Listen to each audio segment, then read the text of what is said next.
Salam əziz şagirdlər. Biz bugün sizinlə göllər mövzusu haqqında danışacağıq. Dərsdə nə öyrənəcəyik? Göl nədir? Göl çuxurları hansılardır? Gölün yaranması üçün çökəklik tələb olunur. O göl çuxuru adlanır.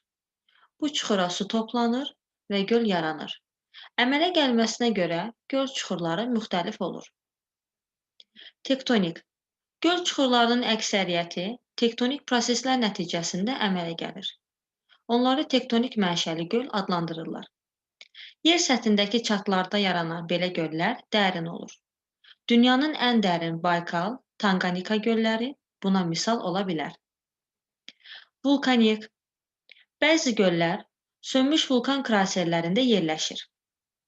Onlar da tektonik proseslər nəticəsində əmələ gəlir.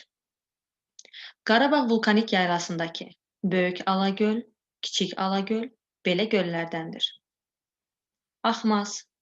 Axmazlar çayların dərəsində formalaşır. Zaman keçdikcə çaylar öz axın istiqamətini dəyişir və köhnə yataqda göl yaranır. Azərbaycan ərazisində ən böyük göl Sarısu gölü Axmazdır. Uçqun.